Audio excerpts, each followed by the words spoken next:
Welcome to Real Estate Agent Superstars. From groundbreaking strategies to personal stories of triumph, we're here to uncover the secrets behind the success of the real estate industry's elite. And now, here is your host, R.J. Baxter. This week, we welcome Jess Arguello from Real Broker.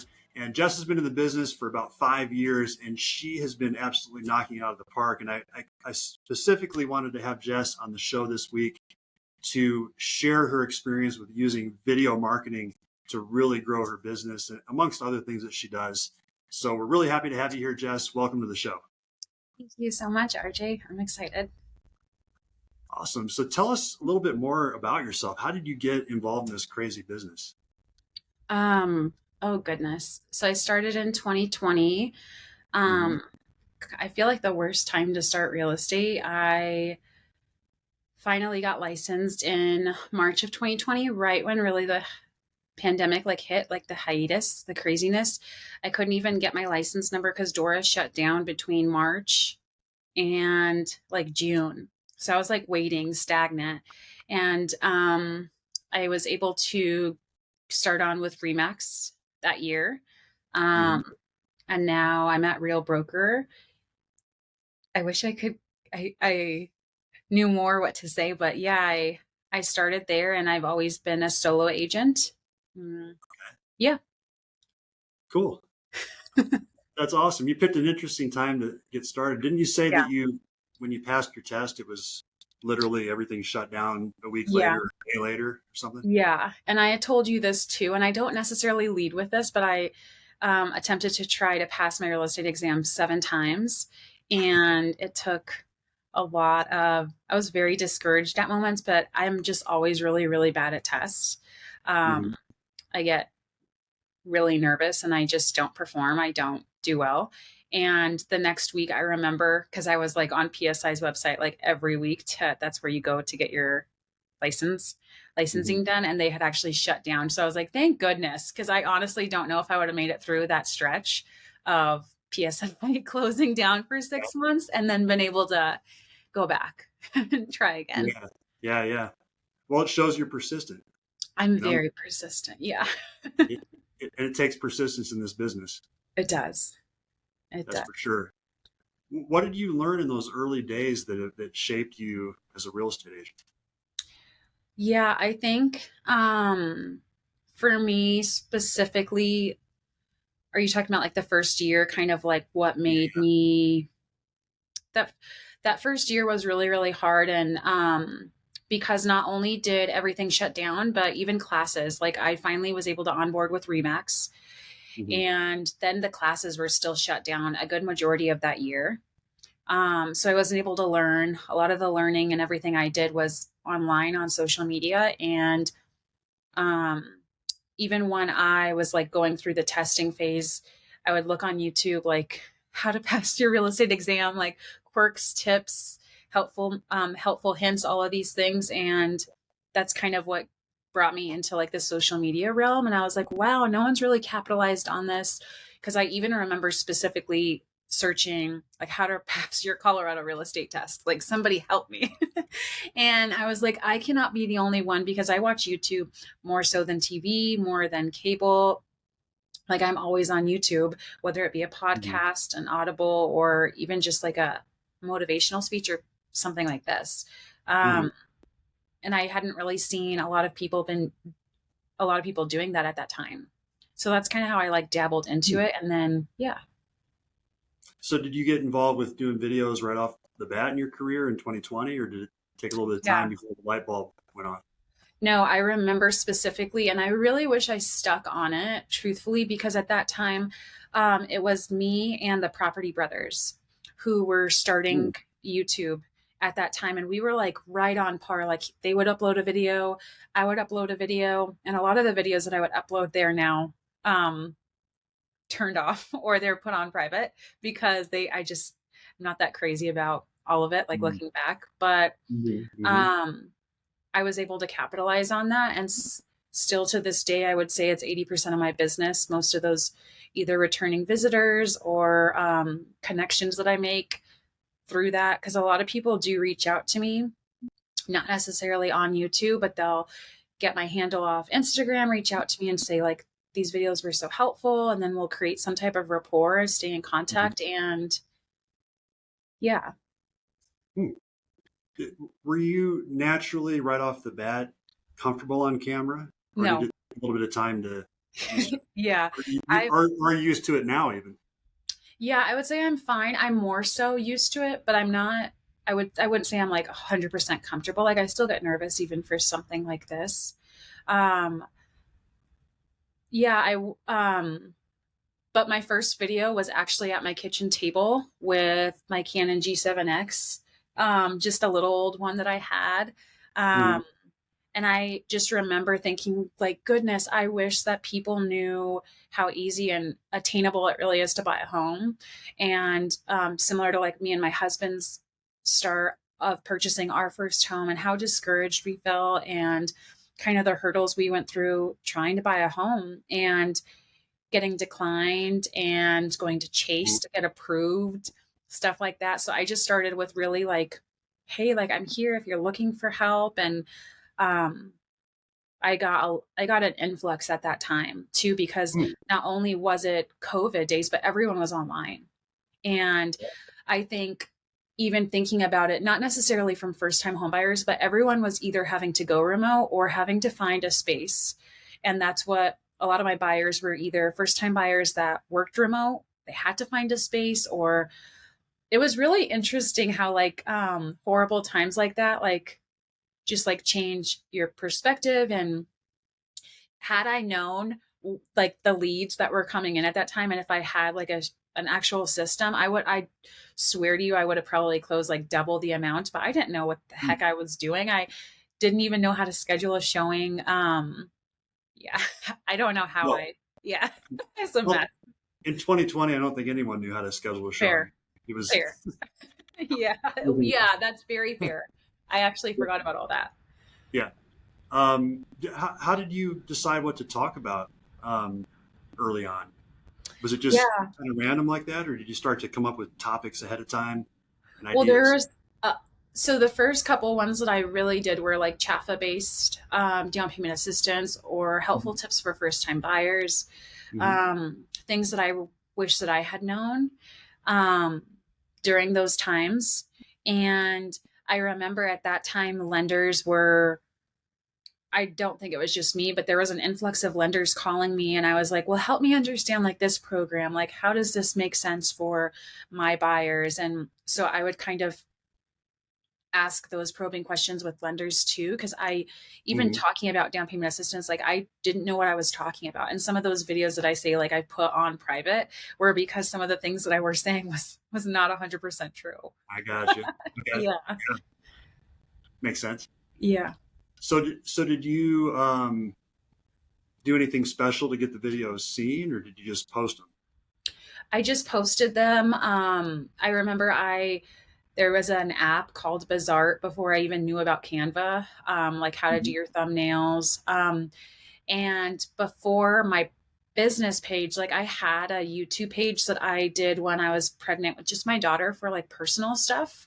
Mhm. Um, so I had kind of an inkling on like how to do tags, how to be kind of be in sync with the algorithm, because it is really, really specifically with YouTube, it feeds based off like how consistent you are. And that's why sometimes I laugh jokingly, like I wish I was more consistent on YouTube, because I think if had I were, the algorithm would really feed me much more Mhm. than it probably does. Mm. Yeah.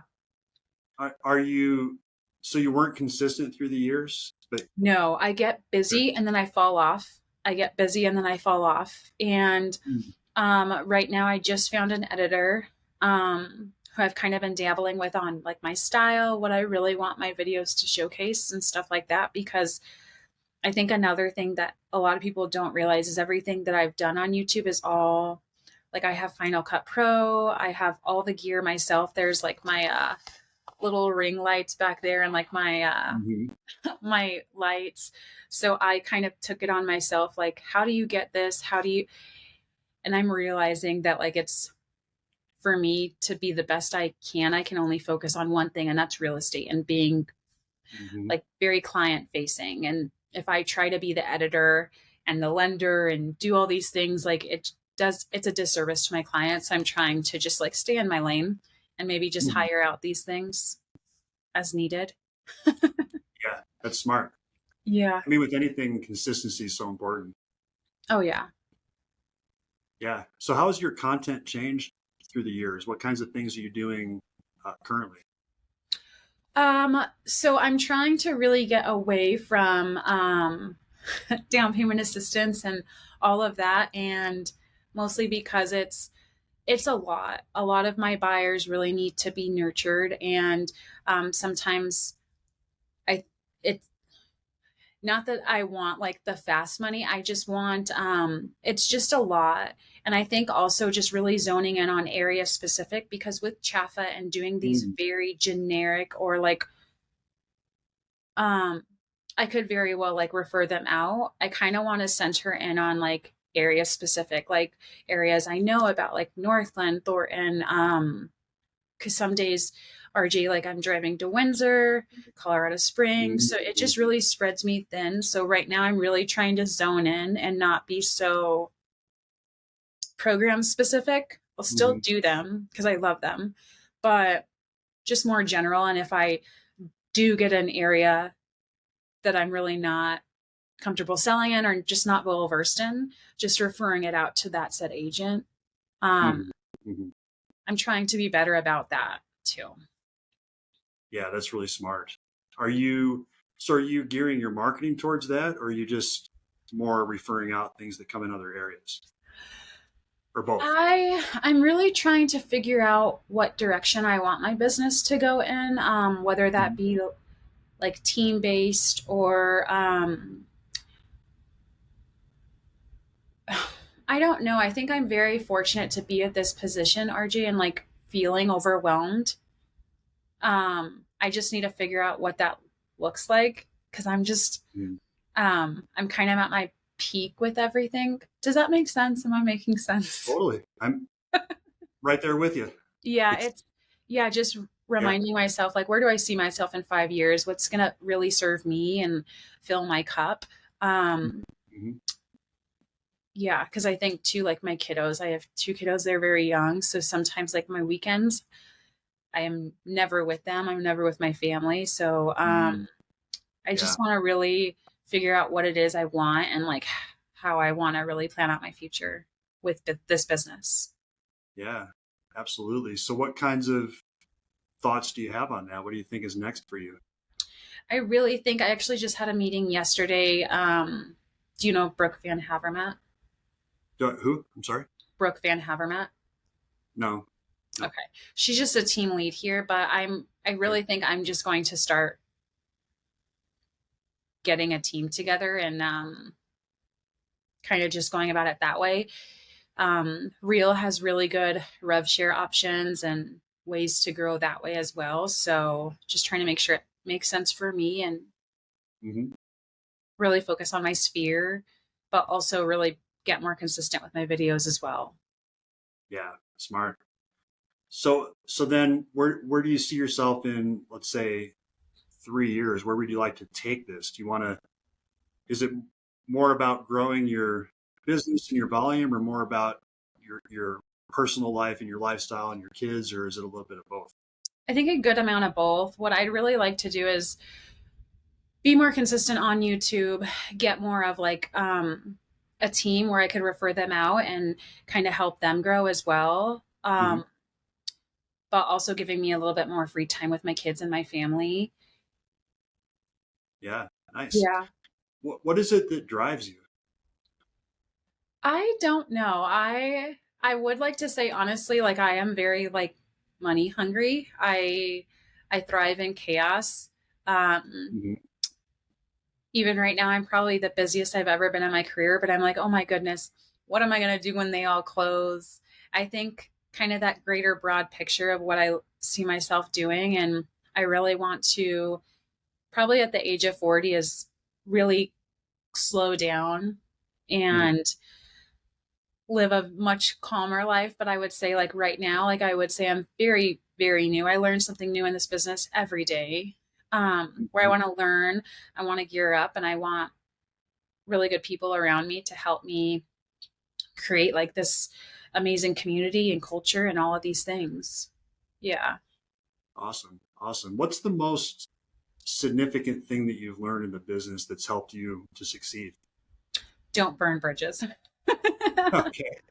Yeah. Okay. Be Is kind. there a And story behind that? I think there's many stories behind that, but recently I had an offer come through on one of my listings from an Mhm. agent. We just couldn't agree on it, and it was fine. And the very next day, we went to go show with. I went to go show a home with another set of my buyers. Had nothing Mhm. to do with my listing, and she was the agent. Uh, And we just kind of giggled, like it could have been very south. mm, But we weren't. We were just very professional and understanding of just serving the greater good of your client and making sure they're in our best interest. And mhm. thankfully, we were able to get her under contract. But I just joked because I was like, goodness, imagine if that conversation less than 24 hours ago had gone much differently. And I'm standing outside of her listing and my client loves it. Right. Yeah. Yeah. That's a good point. Yeah. Awesome. What would you say is your superpower? What's your unique skill?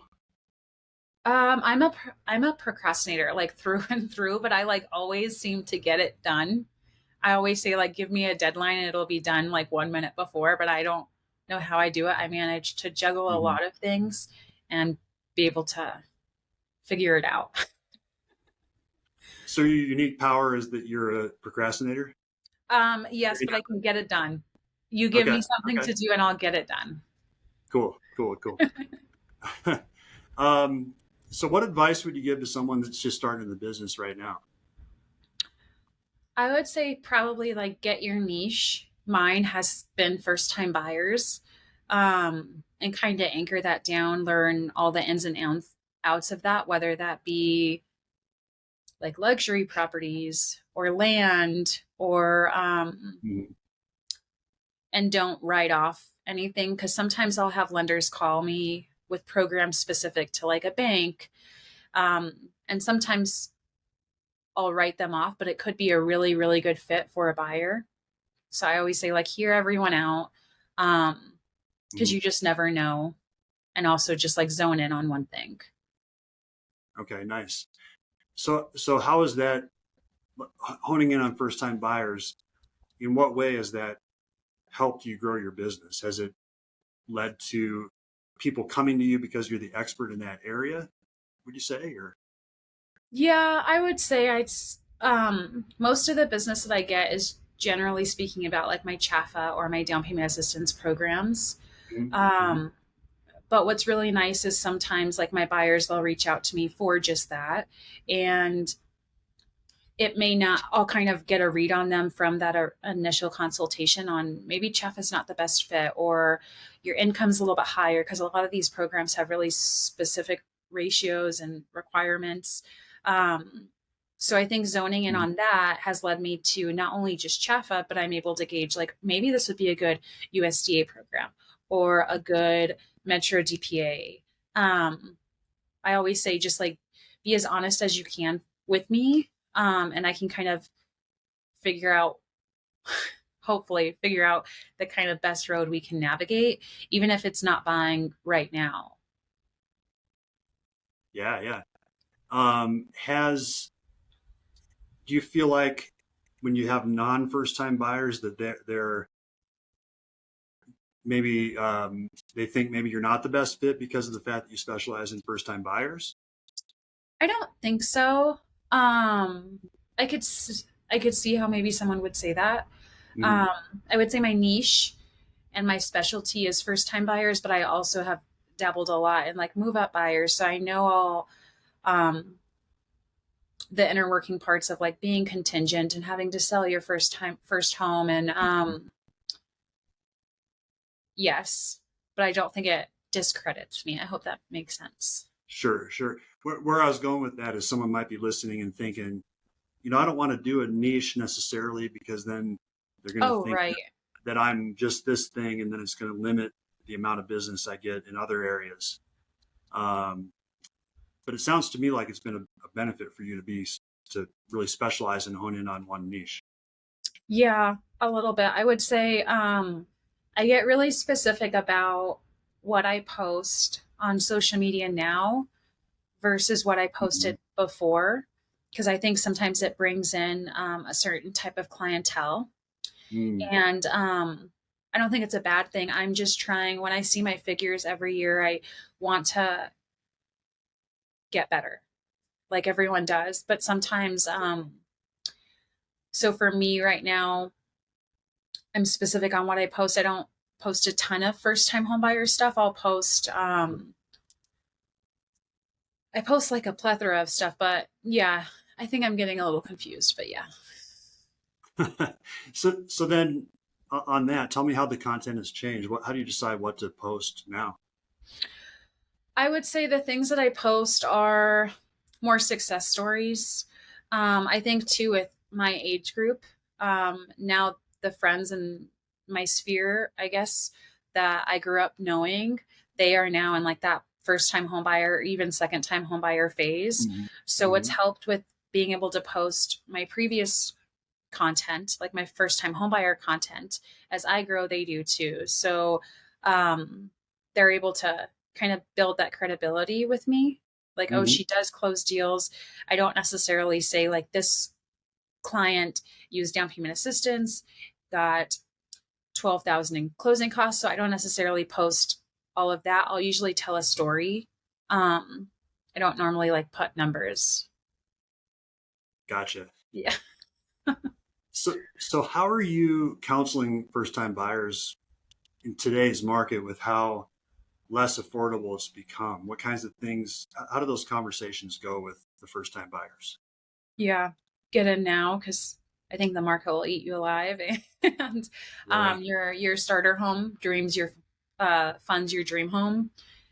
And Hmm. I also show a lot of figures to back that, similar Hmm. to like 2020. A lot of those buyers, they either that I didn't even close on, will circle back in 2021, and those figures change as interest rates change. And so, what I really like to do is showcase these buyers bought in 2020. They were able to gauge this much in equity, and now they're second time buyers, and they're using that equity to purchase their second home. And this is where they're at. Yeah.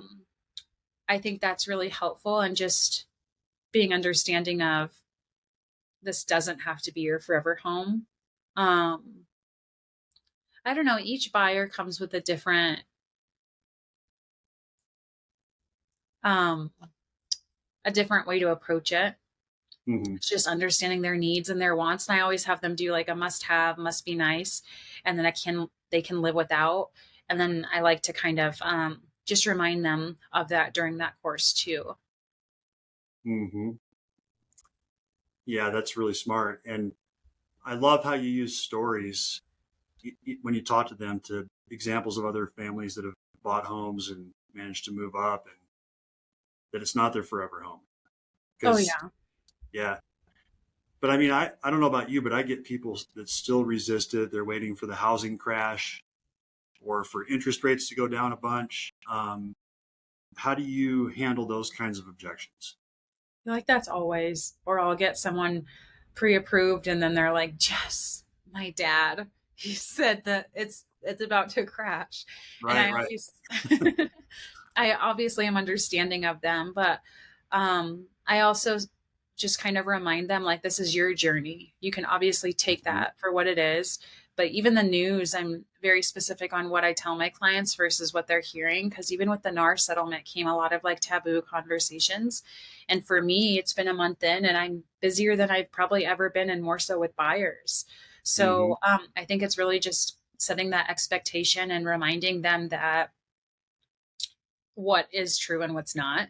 And we don't have a magic ball to foresee into the future. And that's kind of what everyone's Sure. doing. It's like, no one knows. I don't know.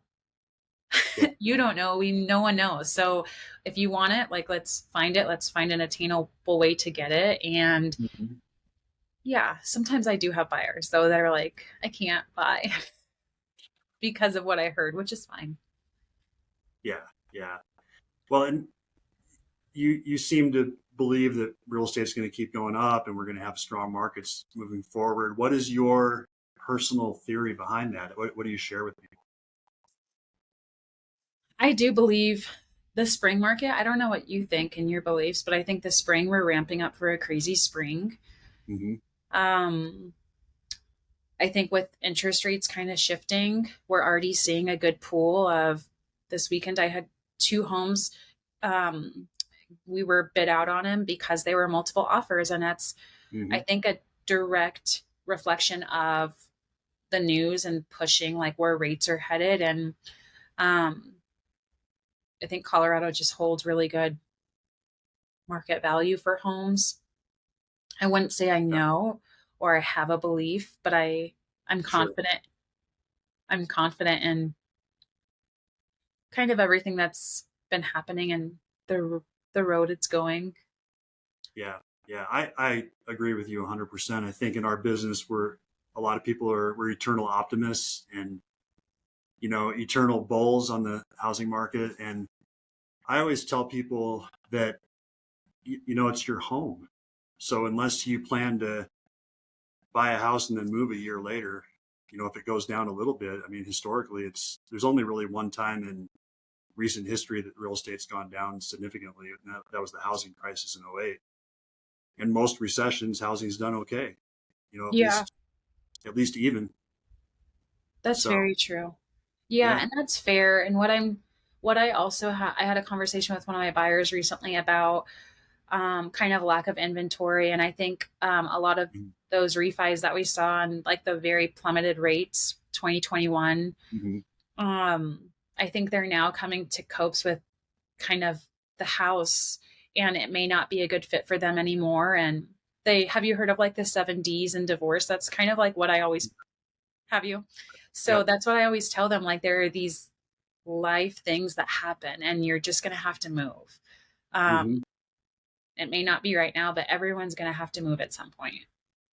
Yeah. I just talked to a past client of mine on Wednesday this week, and they were saying that they have the 2.5% mortgage, but they said, we we had another child, and the house just isn't cutting it. We only have 2 bathrooms, and it's starting to get a little bit crowded, and they're ready to do it despite the higher rate Yeah.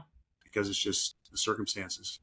Oh, 100%. That's where we're at. We're like busting at the seams here. We love our house, but we need a bigger spot. Yeah, totally. Well, and we moved personally. My own story. We moved 2 years ago, right when rates started to go up, and to change the kids' school. And I'm not in a 2% mortgage anymore, and I'm in the business. Yeah. But it was just life circumstance. Oh, So 100%. yeah, yeah. When it comes right down to it, it's people's home, and to be able to lay down those roots and have the memories and paint the walls and landscape the backyard if you want to, or put a deck on or whatever. Those kinds of things you can't put a price tag on that. Oh, yeah.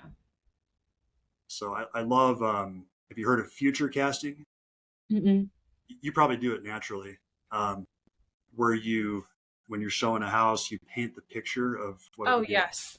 Yeah, like they told you how they love to host family barbecues, and you show them the backyard, and this would be such a great. Yeah. I can picture you guys having your family barbecue right here. This patio is so wonderful. Yeah. That Sometimes kind of I think I'm like, oh, I'm so cheesy when I say these things, but like yeah, I also just love older homes. Like I hate new builds. I don't know yeah. what it is about them. Like I just love an older home. Do you like the historically old ones, or just older, like 50 I'll years take ago? a 1960 over a 2024 any day. That's just me. Even with the Nice. cast iron, lead based paint, asbestos, like I'm just like I feel like you just Just can't get bring it. that. Yeah, bring it on and I'll figure Yeah. it out. Yep. Yep. Yeah. Our best homes personally were older homes. Like Yeah. we're in a somewhat newer home now, and it isn't the same. I mean, I think the construction isn't quite as good. I mean, there's different standards that make it better, as Yeah, far as of what course. what they require, but like the bones are not quite as like our current house. It's almost like there's a draft coming through. Interesting. Yeah. And some Yeah. of the stories that I have just with new builds, I'm like, oh my goodness, some of the things, Yeah. especially when you have trade upon trade and um you just never know. Yeah. Yeah. Do you do a lot of new build stuff? I'd say maybe like a quarter of my business, not a ton. And again, a lot of my business is first time home buyers. So they're either needing like concessions or Hmm. down payment assistance. So it's not always a fit, but a good portion of the time, yeah. Yeah. Yeah. Are there some builders that are better than others? Yes. And I'll just not even comment on that. Some of them, Okay. yeah. I was going to ask, but moving on, we'll go to the Mhm. next topic. Yeah. Um, I've heard some things about different builders, but we won't Yeah. go. I've seen some things, RJ. Yeah. Yeah. There's so much building going on. It's just unbelievable. It's insane. Yeah. Do you think that trend is going to continue in the Front Range? I don't know where else they're going to build. I'm sure. Like North Glen where I live, it's very it's the mix of industrial, older homes. Then we have a good couple pockets of like new builds. So like Mm-hmm. areas like that, but like I think up and coming areas like Windsor, just Mm-hmm. again up and coming, yes. Um Yeah. I don't know. I'm always just like they can't build anymore and then I just see a big field and I'm like, "Oh, there they go." Yeah. Well, so I've been on we lived in Evergreen for years. I was a West Side guy. Now we're down south, but over there, I always thought, where are they going to build? And they'll just carve out the wackiest little corner of land somewhere and put in 50 houses. It's crazy. Oh yeah. Like, I feel like they only need like because even the spot where it's like right across the street from our house, we're just like, mhm. no, that's so small. And now they have like a bunch of single families and Yeah, they squeezed and they squeezed them in there. they're all 3 stories tall and like with 3 feet between each house type thing. Oh yeah. And they like have a shared garage. It's just like, I'm like, Yeah, why? it's crazy. Yeah, I mean, when you're talking about that stuff, I would definitely take the older house. Any day. Yeah, for sure. Well, any other insights you would have for people in the business? I don't think so. I'm still learning myself, RJ. I don't know. There's just a lot. I say get around, find the right brokerage and stick to your core. Like just I think there's Hmm. also a lot of shady business practices like that some can get into too, getting in the business. Just like be honest with yourself and um I think the clients will come when they like I think people can read each other and I've been fortunate enough to say like all of my clients, although they can be a lot and it's a lot of fostering for months before Hmm. we even get them pre-approved, but all of them are just so sweet. And I think that's what I'm mostly fortunate enough to not only be able to help them, but like gain so many friends through this process. And yeah. That's really cool. You guys are lucky on the real estate side that you are a little more intimate with the people you help. Like Yeah.